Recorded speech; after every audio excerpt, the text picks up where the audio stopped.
como fazer o tempo trabalhar a nosso favor? A primeira coisa que eu falo para as pessoas é que elas têm que criar um novo modelo mental. O ser humano hoje está muito acostumado com o modelo mental da última hora, da urgência. Então, o que guia as suas demandas em termos de gestão de tempo é: eu vou planejar de alguma forma, mas eu sempre deixo para a última hora para fazer aquela demanda. Então, eu tenho muitas urgências e pouca coisa importante de verdade. Isso é formado pela forma como o nosso cérebro reage às demandas do dia a dia. Então, o que a gente tem que fazer? Trabalhar, e por isso a persistência, para mudar esse modelo mental. Não estou falando de hábitos, não estou falando nada disso antes. Estamos falando de mudar o modelo mental para depois sim mudar suas atitudes, mudar os seus hábitos e mudar os seus resultados. Então tem uma diferença entre importante, urgente e circunstancial. Completamente. O importante são atividades que vão te trazer resultado, que sempre vão te trazer resultados. São atividades que você tem prazo para fazer, são atividades que você pode esperar algumas horas, alguns dias para serem feitas, e o resultado sempre é positivo, para a sua vida, para a sua empresa, para o que seja. Você gosta de fazer o importante. Já o urgente vem do latim, uma palavrinha chamada urges, que significa mandatório, necessário, imediato de ser feito. Então, no urgente o tempo está acabado, o tempo está limitado, você tem uma pressão de estresse, uma correria, você tem problema, às vezes, com relação ao urgente. Então, pela própria definição das palavras, o importante nunca poderia ser urgente, primeiro ponto. Segundo, quando você separa essas duas coisas, separa claramente o que é importante, o que é com tempo, e o que é urgente, que está na correria, você tem uma clareza maior de como você está utilizando o seu tempo. Isso permite que você melhore o uso dele. Porque aí você começa a entender o que é realmente urgente, o que realmente é importante, e você começa a trabalhar para aumentar o importante e reduzir as coisas que são urgentes. Definir prioridades, seria isso? É definir prioridades, mas não só isso. É começar a entender o seguinte: por que eu tenho tanto urgente no meu dia? O que me faz ter tantas urgências? E a partir daí fazer uma autoanálise. Puxa, eu tenho bastante urgência porque às vezes eu estou deixando as coisas para a última hora. Ou não, estou tendo urgências hoje porque estão tendo problemas de comunicação, estão tendo falhas de processo lá atrás, ou estão tendo esquecimentos. Ou eu estou colaborando mal com o meu time. Eu passo as atividades, eles esquecem de fazer e quando eu vejo isso está voltando como urgência. Então 77% das urgências um dia foram coisas importantes.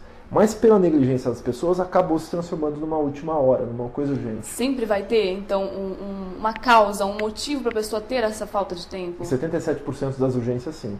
Agora, 23% delas, numa estimativa, não são coisas que já nasceram urgentes. Um acidente, um plano de saúde, são coisas que você nunca conseguiu prever. Um problema de uma máquina, alguma coisa que simplesmente já aparece urgente na sua rotina.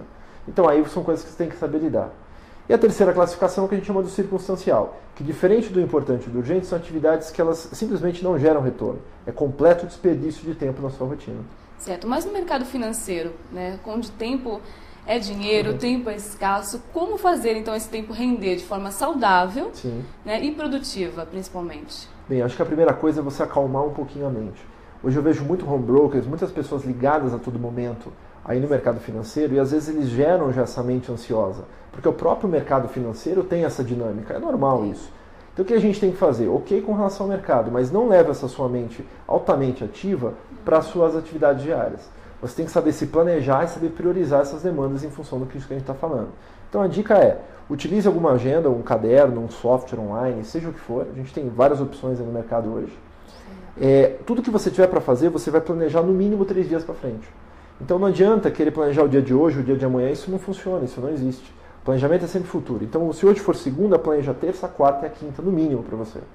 Quem lida com o mercado financeiro está tendo que acompanhar indicadores, tendo que lidar com vários tipos de informações. Então é bom que reserve um período de tempo para esses momentos, às vezes de olhar o sistema, enfim, de ações, dar uma olhada em alguma coisa de notícias que estão saindo no mercado, para que você reserve esse tempo para isso e faça isso. Não fique multitarefando.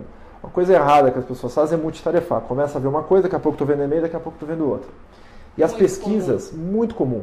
E hoje tem várias pesquisas, não é uma só, tem várias referências, várias universidades americanas, australianas, inglesas, que já comprovaram o seguinte: a multitarefa, em todos os casos, sem exceção, prejudica a sua performance. Para finalizar, tem algum exercício ou alguma fórmula para a pessoa administrar melhor esse tempo?